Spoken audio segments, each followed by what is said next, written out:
একটি গুরুত্বপূর্ণ খবরের দিকে চোখ রাখবো। আমরা জানি যে গতকালই একদম শুরু হয়ে গিয়েছে বাংলায় এসআইআর, কিন্তু বারংবার আমরা খবর পাচ্ছিলাম যে বিভিন্ন জায়গাতে এসআইআর আতঙ্কে নাকি আত্মহত্যা করছে। এবার আবারও একই রকম খবর উঠে আসছে। এবার ভাঙড়ের জয়পুরে এসআইআর আত্মহত্যা করেছে দাবি করছেন তার মৃত ব্যক্তির পরিবারের লোকজন। মৃত ব্যক্তির নাম শফিকুল গাজী। এসআইআর আতঙ্কে আত্মহত্যা দাবি করছে পরিবারের লোকজন। একদম একবার ঘটনাস্থল ক্যানিং পূর্বের বিধায়ক শওকত মোল্লাও এমনটা জানিয়েছে যে এসআইআর আতঙ্কে মৃত্যু নিয়ে এবার সরব বিধায়ক।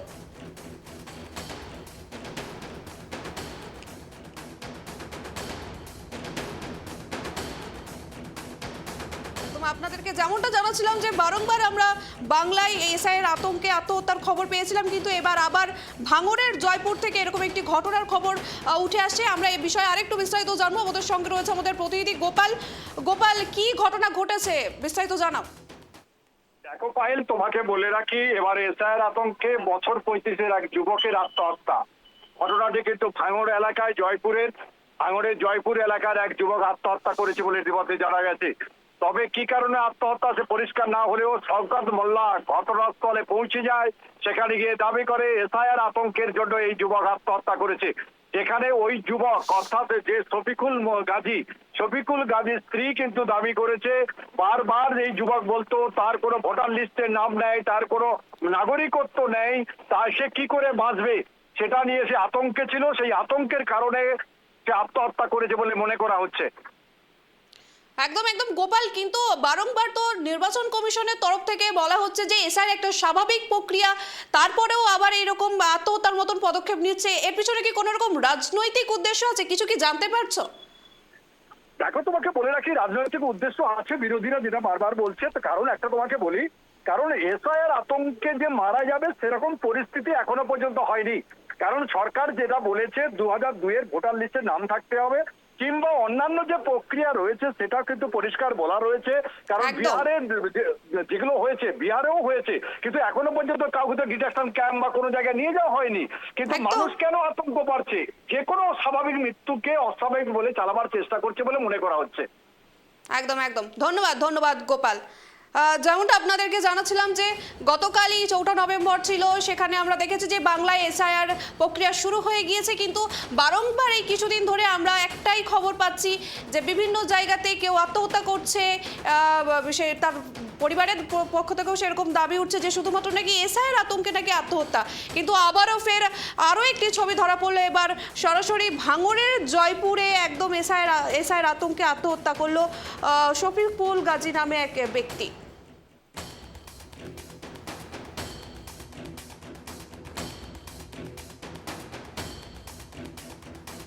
ভাঙড়ের জয়পুরে এসআইআর আতঙ্কে আত্মহত্যা, এমনটাই কিন্তু দাবি করছে তার পরিবারের লোকজন।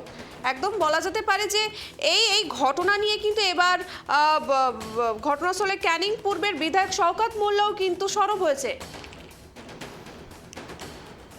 এই মুহূর্তে আমাদের সঙ্গে টেলিফোন লাইনে রয়েছেন তৃণমূল সমর্থক দেবব্রত রায়। দেবব্রত বাবু, আপনাকে কেটিভি বাংলার পর্দায় স্বাগত। দেবব্রত বাবু, গতকালই আমরা দেখেছি যে এসআইআর প্রক্রিয়া একদম শুরু হয়ে গিয়েছে, আর আবারও একটি ঘটনা সামনে আসছে যে এবার একদম পুরো সরাসরি ভাঙড়ের নাকি এসআইআর আতঙ্কে আত্মহত্যা। কি বলবেন আপনি?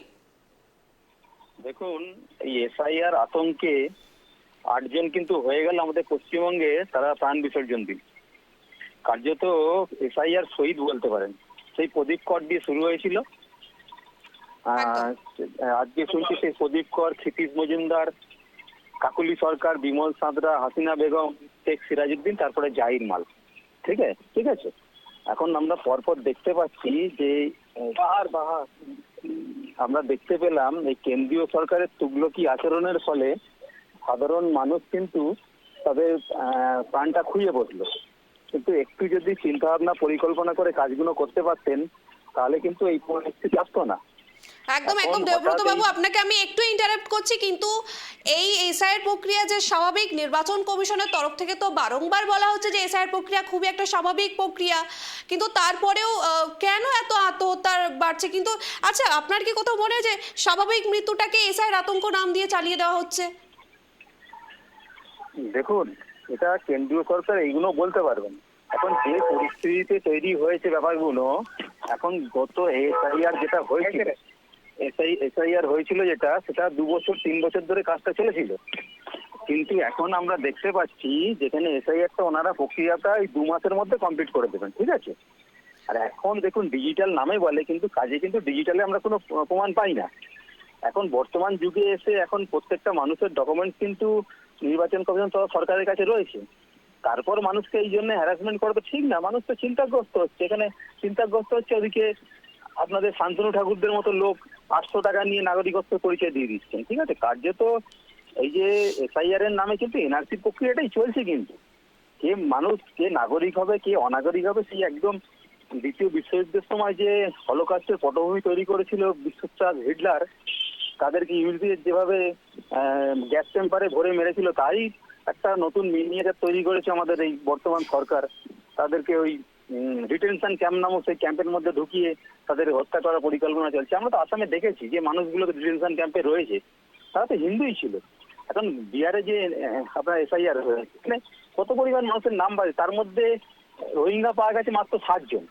এবং সেই উত্তরগুলো শুভেন্দু অধিকারী ভালো দিতে পারবেন। ওরা তো বলেন কোটি কোটি রোহিঙ্গা রয়েছে, লক্ষ লক্ষ রোহিঙ্গা ঢুকে পড়ছে। এখন বর্ডার তো রোহিঙ্গারাই ঢুকে পড়ে, সেটা মায়ানমার থেকে ঢুকেছে। কিন্তু মায়ানমারের সাথে তো পশ্চিমবঙ্গের কোনো সীমানা আমরা শেয়ার করি না।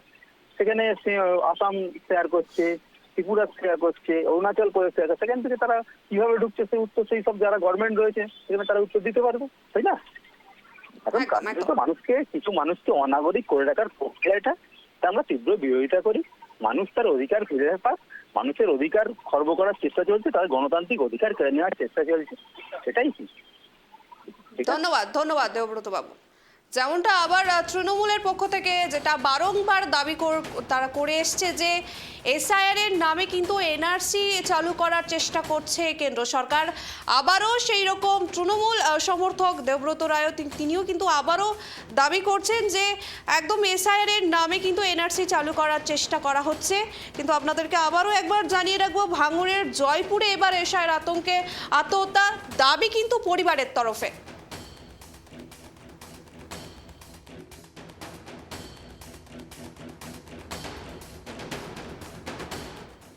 ভাঙড়ের জয়পুরে এসআইআর আতঙ্কে আত্মহত্যা, এই বিষয়ে আমরা আরেকটু আমরা কথা বলবো। আমাদের সঙ্গে রয়েছে বিজেপি নেতা আলী হোসেন বাবু। আলী হোসেন বাবু, আপনাকে কেটিভি বাংলার পর্দায় স্বাগত।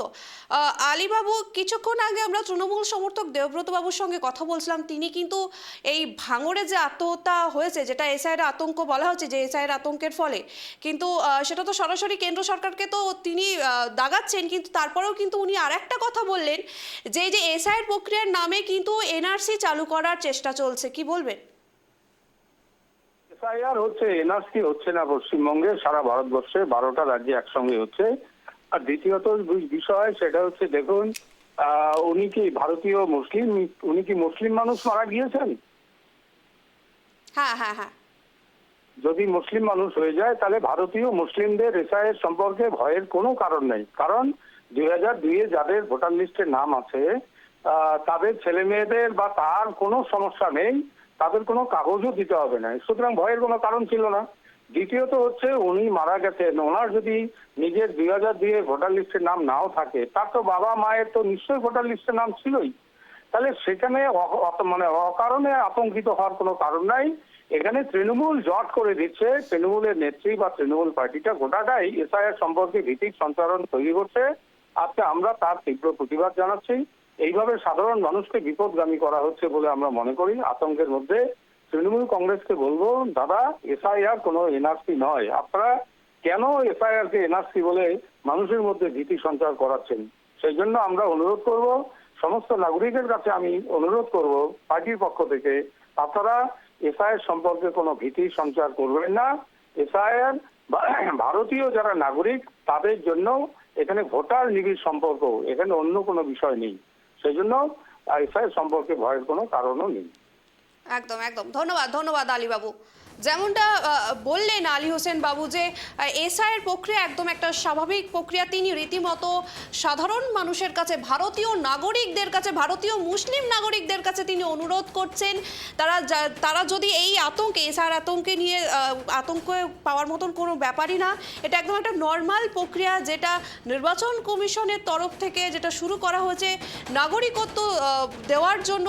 তো এই নিয়ে বিনা কারণে আতঙ্কে এরকম মৃত্যুর মতন ঘটনা যাতে না ঘটে, আর তিনি এমনটাই অনুরোধ করলেন। কিন্তু আপনাদেরকে আবারও একবার জানিয়ে রাখবো যে বাংলার প্রায় প্রত্যেকটা জায়গাতেই বলতে গেলে যে এসআইয়ের আতঙ্ক যেভাবে ছড়াচ্ছে, একের পর এক মৃত্যুর ঘটনা উঠে আসছে। এবার সেরকমই এবার ভাঙড়ের জয়পুরে একদম এসআইয়ের আতঙ্কে আত্মহত্যা করেছেন শফিকুল গাজী নামে এক ব্যক্তি। এটা দাবি কিন্তু তার পরিবারের তরফ থেকে যে এসআইয়ের আতঙ্কে তিনি আত্মহত্যা করেছেন।